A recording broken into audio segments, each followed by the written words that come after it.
Well, hello everyone, and welcome to my top 20 movies of 2024 list. Yes, we have finally made it to the video where I actually get to talk about the good movies of 2024. If you are not aware, I have already, at the time that this releases, dropped my top 10 most surprising and disappointing movies of 2024. Then I followed that up with top 20 worst movies of 2024. Today we have the top 20 best movies of 2024, and then later on I will drop my top 10 most anticipated of 2025, and then I will culminate the whole thing with the massive live streamed ranking of all 222 new releases that I saw. Whew.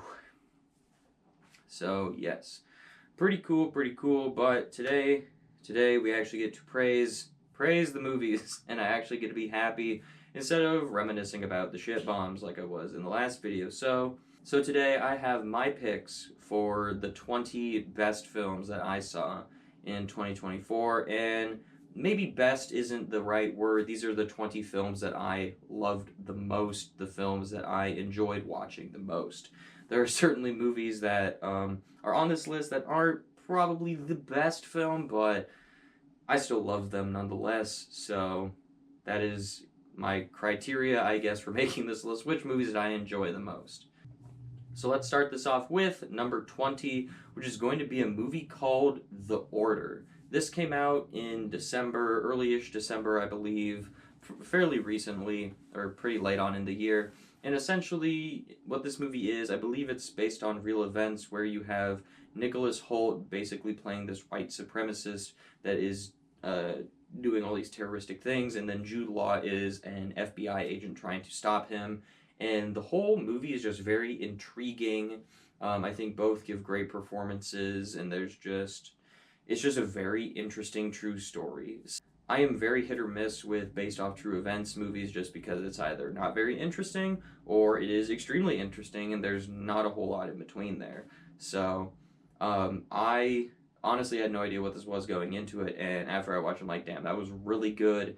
And then, pretty much once I was making my finalized list for the year, I was like, you know what, that is a movie that has stuck with me, and I will certainly remember the year 2024 for. Coming in 19th place is going to be a movie called Cuckoo. This is a horror film that is, I don't know, I feel like ever since Barbarian came out, you have a movie that's labeled as this year's Barbarian. Last year was Cobweb, was 2023's Barbarian. I kind of feel like Cuckoo is 2024's Barbarian, where it's just this wild, crazy movie that you should go into not knowing anything about.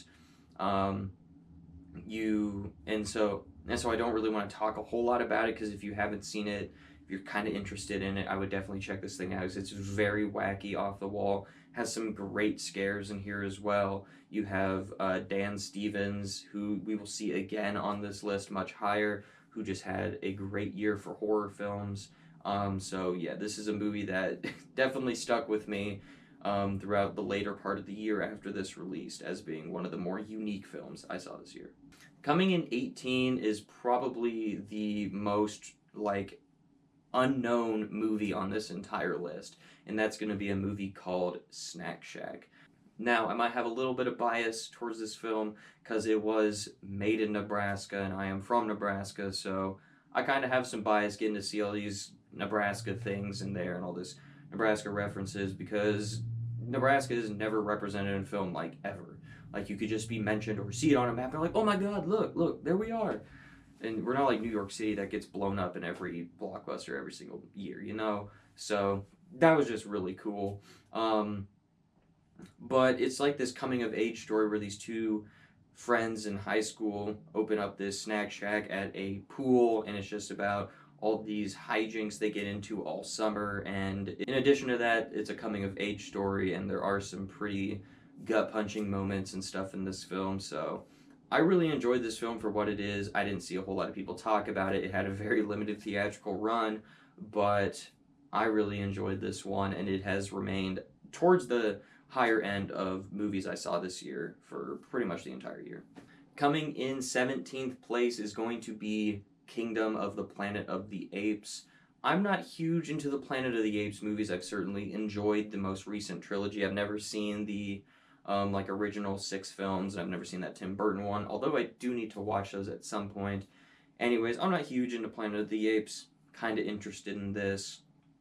So I went to go see this without really any expectations. I was just expecting it to be on the same level as the other Planet of the Apes films, and I pretty much got exactly what I wanted, I guess. It was right there with the rest of the Planet of the Apes films I have seen as being very good films. Not necessarily a film I would want to revisit all that often, because I'm just not huge into Planet of the Apes, but very good, a very interesting continuation of this most recent trilogy that we got with Caesar, and kind of exploring the world after Caesar's demise and actually seeing full-on post-apocalyptic world where it's just apes and humans kind of just exist, maybe. So that was really cool, getting to see all these different ape factions in there, seeing the remnants of human society all overgrown and destroyed and stuff. So it was a very good film, very great special effects going on here.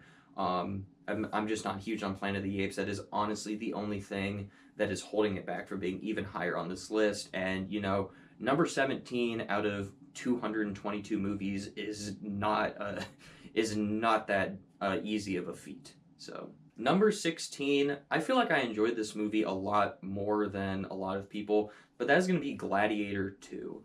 I am not someone who grew up with the original Gladiator. I honestly only watched it for the first time a couple years ago, and then I rewatched it for the second time going into this film, and I like the film.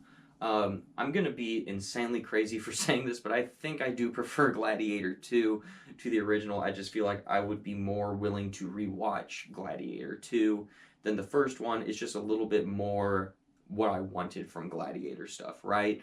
I think it tied itself to the original quite nicely, and the thing that I really enjoyed about this film was I really liked all the fighting sequences and stuff in here. I thought they were very well done. Are they over the top, like the whole sharks in the Colosseum and then the ship battle? Yes. Is that whole opening sequence a little over the top? Sure, but I enjoyed it, right? That's kind of what I was hoping for, is a little bit larger than life gladiator swords and sandals fighting and stuff. So I kind of got what I wanted from this film, and I really just had a great time with this movie. And I was a little bit shocked after I started seeing reviews that people weren't as high on this as I was, but I certainly am looking forward to revisit this one, just because this is just kind of what I was hoping it to be. This is kind of my type of blockbuster, I would say. It's not as prestigious as the first one, it's more blockbustery, but this is the type of blockbuster that I really enjoy. Number 15 is going to be one of the biggest surprises of the year for me, and that's going to be Hundreds of Beavers. Look, I had no idea what the hell this thing was going to be. I had just heard, or not even heard anything about it. I had just seen it on Letterboxd throughout the whole year, getting like these awesome reviews from people I follow on Letterboxd. And I honestly wasn't going to check this thing out. I was honestly just scrolling through Amazon Prime at the end of the year, adding stuff to my watch list of streaming movies I had missed all year. And I saw this one. I'm like, you know what? Let's just go ahead and watch that right now. And so I watched this movie, and my God, this thing was so funny. I am not into slapstick comedy like whatsoever. It doesn't really seem to work. Like the whole Three Stooges type of stuff. That brand of humor just doesn't work for me all that well. But for some reason, it worked for me very well here. I loved all the callbacks in this film to earlier parts in the film. I just thought like the very cheesy, obviously green screened whole movie, it so fit the vibe to this film. And I went back and rewatched this film because I enjoyed it that much. Total surprise for me. And I think it's getting a Blu-ray soon, so I must pick that up because obviously this was just one of my favorites of the year, and it was almost the most surprising movie of the year until we get to another one that is later on this list. Number 14 is going to be Alien Romulus. Now, I am not huge into the Alien franchise, but I was very, very much anticipating this film because it was Fede Alvarez doing an Alien film. I frickin' adore Fede Alvarez and like every single thing that he has done or touched or breathed on. The dude is like, can we please give this guy more movies to do? He just makes these awesome films. You're talking about the Evil Dead remake or Don't Breathe. Both of those fantastic films. So him going to an alien film, saying it's going to be all practical effects, saying it's going back to the tone of the first two films. I was like, yes, please. And this movie was just incredible. It is very tense, very scary in some parts, especially the face huggers. Those are the best utilization of face huggers have ever been, where they're like these spider things that can come at you, and there's just like hordes of them, and like the whole lore of they can't see, they just hear stuff. And so like that whole scene where they have to like sneak through all the face huggers, one of the most tense scenes of the entire year for me. So I absolutely love this movie. I saw it twice in theaters, and to me it is the third best Alien film, just behind the first two. Although for me that isn't that hard of a thing to do, as everything past the first two is mediocre or good at best. I really dug this one, and I could see myself, or not even I could see myself, I will be rewatching this one when I watch those first two Alien films. Number 13 is going to be a movie called Heretic. Why did I say it like that? Everyone probably freaking knows what this movie is. Anyways, I actually saw this movie back in September at Fantastic Fest. It was the third secret screening.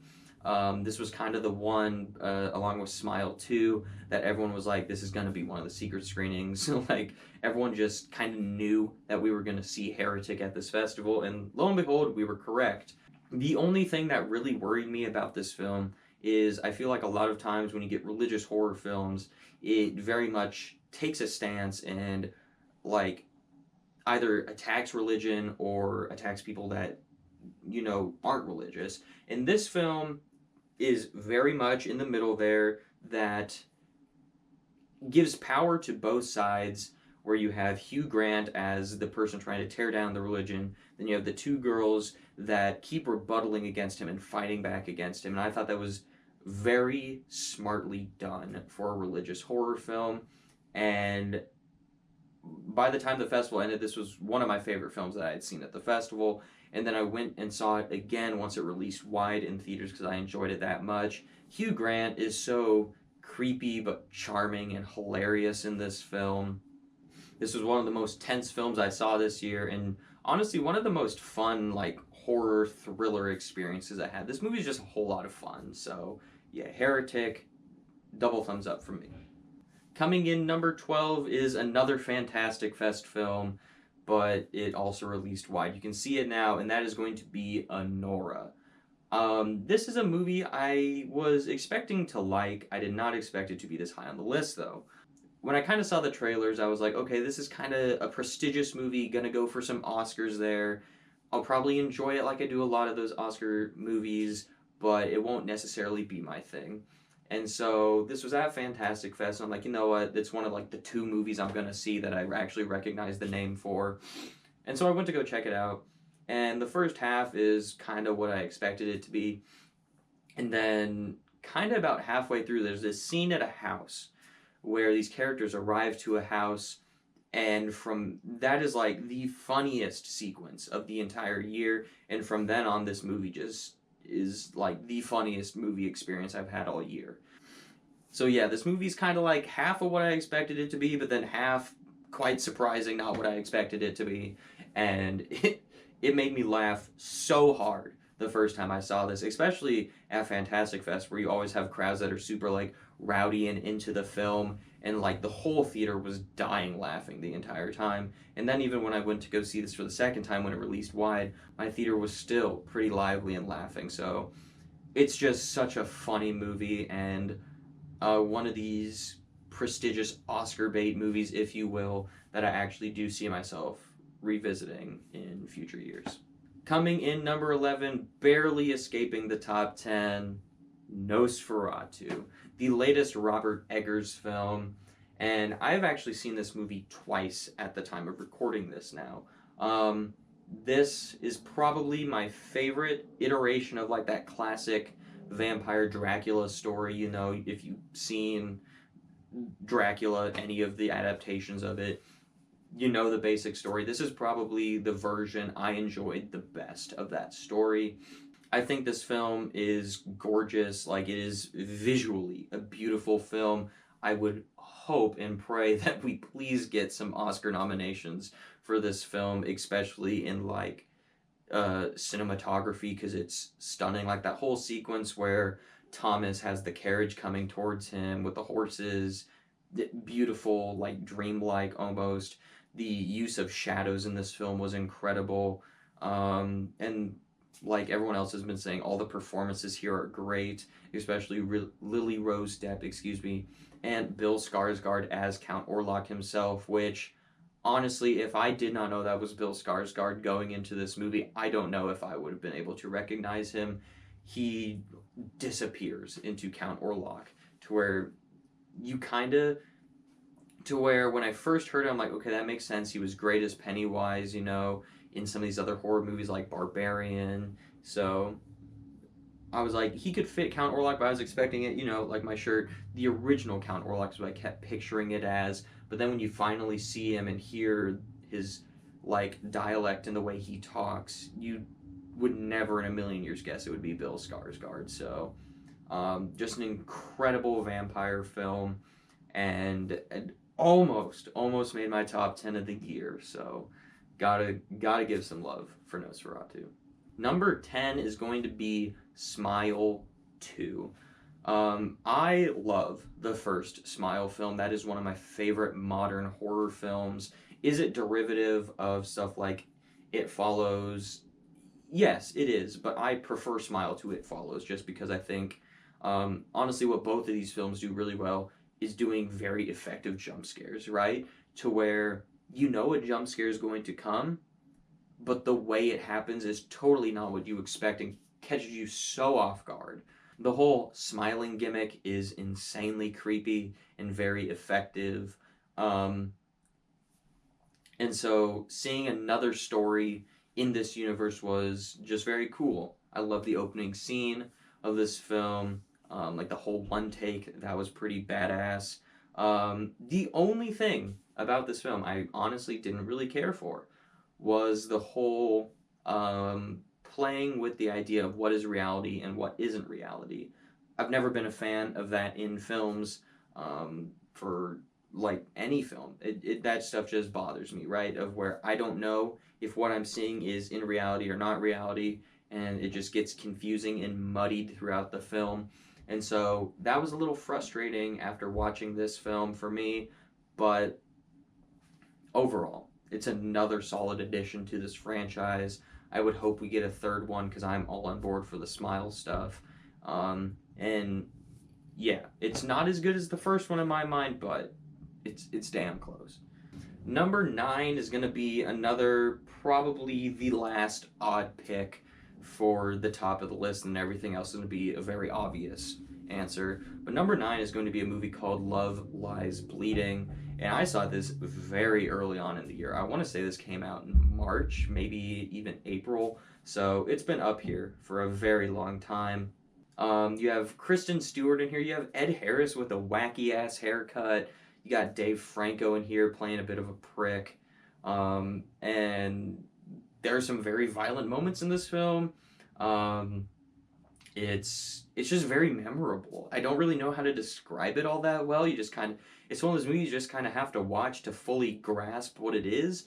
But it's very I thoroughly enjoyed it. I've rewatched it on Max a couple of times, and yeah, it's just a movie that stuck with me throughout the whole year. And every time I rewatched it, I was like, you know what? I just enjoy that, and it just reaffirmed how much I enjoyed this film. Number 8 is The Substance. This is pretty much everyone's pick for best horror film of the year, and it's not quite my favorite horror film of the year, but we had some pretty damn good horror films this year. It was a really good year for horror, if you ask me. But The Substance, wow, what a crazy ass film. This film actually released the Friday, so literally the day Fantastic Fest started. And there were people leaving the festival to go to other theaters in Austin to check out The Substance, then came back to the festival and was telling everyone how good it is. And I was like, dude, I'm at a film festival with a full schedule. I don't have time to go see this movie. And so, like, for a week straight, I was like, my God, I need to see The Substance, like, so bad. Um, and I texted my dad in the middle of this festival. I'm like, hey, when you pick me up from the airport when I get home, do you just want to go straight to the movie theater and see this movie called The Substance that everyone keeps talking about? And he was like, sure. Pick me up from the airport. We go straight to the movie theater, sit down. After I just watched 36 movies in 8 days, and I went to go see another one immediately. And we watched The Substance, and wow, this movie's just insane. You have fantastic performances from Demi Moore and Margaret Qualley, who's quickly becoming a staple name in Hollywood. I really enjoy everything I see her in. You have Dennis Quaid here just playing this absolute sleazebag in the film, and like the most uncomfortable part of this movie is him just eating shrimp. So, wow, crazy ass film.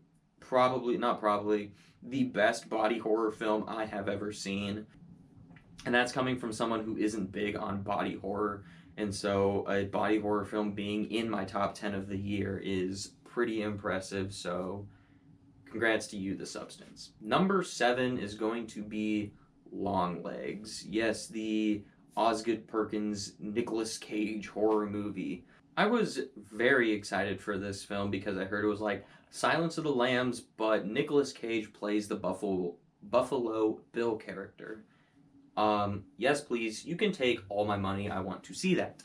And I saw this film and it was very, very good. Insanely tense because the way it was shot with all this like negative space to where you're always looking to see what might happen on screen. Very good performance from Nicolas Cage as the titular Longlegs. Very creepy. Not typical Nicolas Cage performance. And just a very good detective story. I'm very big on detective murder mystery type movies. Like one of my favorite movies is The Hateful Eight, which is a whodunit mystery movie to a certain degree. So I just love movies like that. I love the whole snowy aesthetic of the film. Honestly, the only thing that didn't work for me on first watch, and now only slightly doesn't work for me after I've seen the movie a second time, is just the whole full reveal with what's happening with these dolls and stuff. That is the only thing that doesn't fully work for me. But everything else in this film I thought was damn good, and a very nice throwback to movies like Seven and Silence of the Lambs. Number 6 is going to be Furiosa, the newest Mad Max movie. I am not huge into Mad Max. I love Mad Max Fury Road like pretty much everyone on planet Earth does. And so getting a prequel to that with Anya Taylor-Joy, who I really enjoy, and Chris Hemsworth, who's just like a great movie star right now. I was like, yeah, sounds cool. This should be cool. And so I went to see this and I was like, damn, that was really good.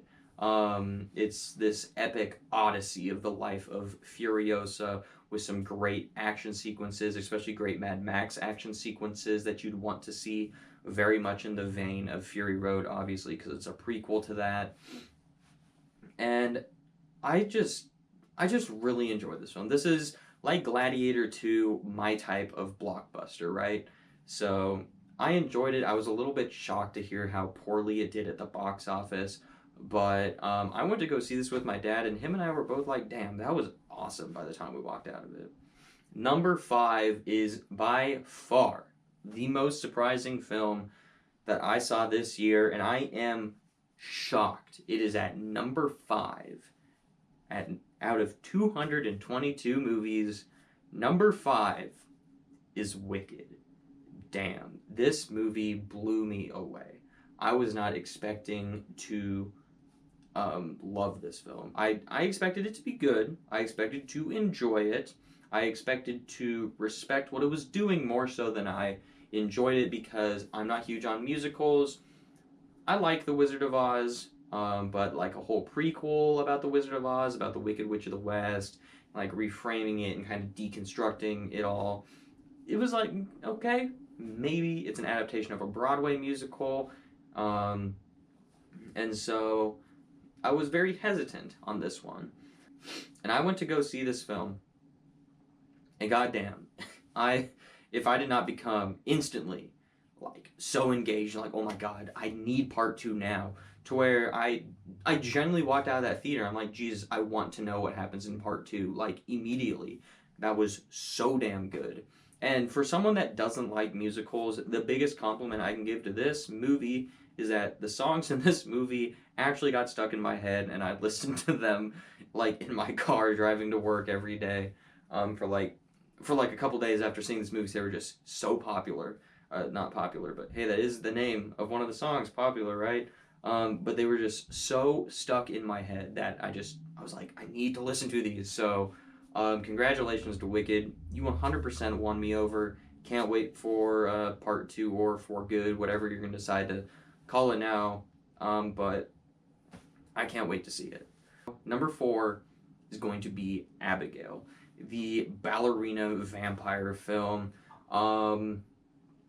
I saw the trailer for this and I was like, that could be fun. I'm not someone that's overly fond of vampire films. They're just not necessarily my thing, but over the past few years we've had a lot of good ones.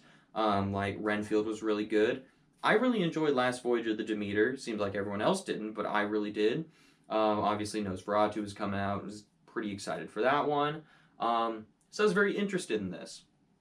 And my god, this movie is hilarious.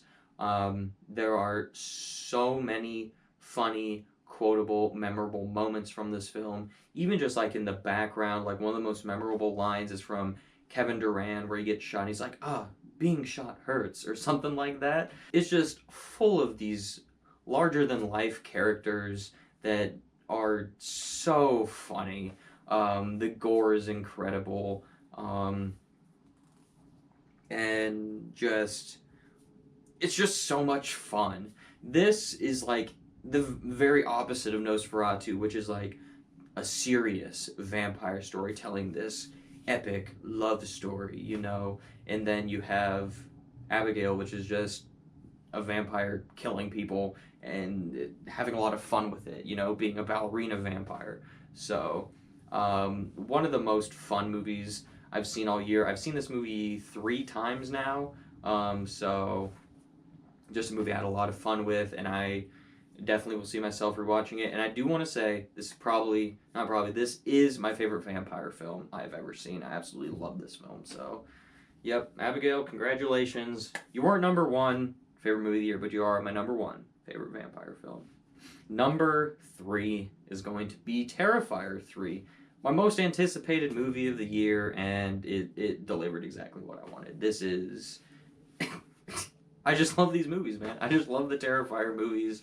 I got to see this at Fantastic Fest, at its world premiere, sitting 2 rows behind Lauren Lavera, a.k.a. Sienna, and David Howard Thornton, a.k.a. Art the Clown himself, getting to see this at its world premiere with a rowdy crowd that cheered and clapped, and this movie got like 3 different standing ovations almost, to where you have the opening scene, title card drops, everyone cheers after you just see Art the Clown murder a whole family with an axe. You have the mall scene where Art the Clown blows up all these children, everyone started to clap. You have the shower scene where Art murders these 2 people with a chainsaw, everyone like thunderous applause and cheering like, yeah, and stuff, like wild ass theater experience. So yeah, that's like one of my favorite theater experiences the whole year, was getting to see this film. Besides that, I just love Terrifier. I love what these movies do. I love Art the Clown. Legitimately, by the time that Terrifier is done making films, by the time Art the Clown is done, after we get a few more movies in, this series seriously has the potential to become my favorite slasher series, which Jason up there might get a little sad by that, but I just love these movies, man. I love the whole Christmas aesthetic to this film. I loved how it fleshed out the lore to it. Legitimately, the only small criticism I have towards this film is the cliffhanger ending. Like, it left stuff open, but it wasn't like a cliffhanger. This one's very much a cliffhanger. You know, there's gonna be a fourth one. I'm just like, come on, I just want to see that now. That's like the only part about this movie I didn't enjoy. Otherwise, everything else delivered exactly what I wanted. So, Terrifier 3, you are number 3. Coming in number 2 is Let's Fucking Go. That is right, the only good superhero movie to come out in 2024, Deadpool and Wolverine. My God, what a blast this movie was at the theaters. I saw this movie at the theaters 3 times, and this is one of the only times my dad has ever seen a movie more than me, because he went and saw it 4 times. This film, man, like, this is, like I said, like one of the most fun movie experiences I had all year. The first time I watched this, I was like, you know what, that was really good, but I do have some issues with like the plot, and it doesn't fully work for me. And I watched it a second time, literally less than 12 hours after I saw it the first time, and I was like, you know what, who gives a shit? This movie's fucking awesome. And so, it's just a hilarious movie. There's so many things in this movie that I reference with my dad like every single time I see him, just because it's just like the funniest shit ever. Like the Honda Odyssey is like our new favorite vehicle now. You have one of the greatest intros to a superhero movie ever in this film. I thought Hugh Jackman's return as Wolverine was fantastic. The banter between them was awesome. The whole Honda Odyssey fight sequence was awesome. All the cameos in this movie were freaking hilarious. Yeah, it's just like this movie. It was so fun. That's honestly just the word that comes to mind when I think about this movie, is fun. And so while I initially had some reservations about the film, after I've seen it 3 times now, who cares? Let's fucking go. But coming in number 1, my absolute favorite movie of the year, and that is going to be Strange Darling. Wow. This movie just takes you on a ride. It's like Cuckoo, a movie I don't actually want to talk a whole lot about, because I feel like you should go into this movie knowing as little as possible. You essentially have this cat and mouse game with a serial killer and their prey. And it has so many twists, turns, reveals, stuff you aren't expecting to occur. It's just really well done. And this is the only movie this year I gave a 5 out of 5 on Letterboxd. And it is well deserved. This is probably the movie this year that I keep telling people, hey, this is a really good movie, you should check this out. This is a really good movie, you should check this out. So, again, I don't want to talk a whole lot about this, because I feel like it's a movie best seen without knowing a whole lot about it. But for as great as all these other movies are that I've just talked about, easily my favorite film of 2024 is Strange Darling. So that does it. That wraps up my end of the year lists for 2024. We're going to talk about a little bit of 2025 with some anticipated films, and then we'll talk about 2024 again when I talk about every single movie I saw this year. But that concludes it. If you would like to, go ahead and let me know down in the comment section below what some of your favorite movies of the year were, and that will do it for today. So, as always, thank you so much for watching, and have a great rest of your day.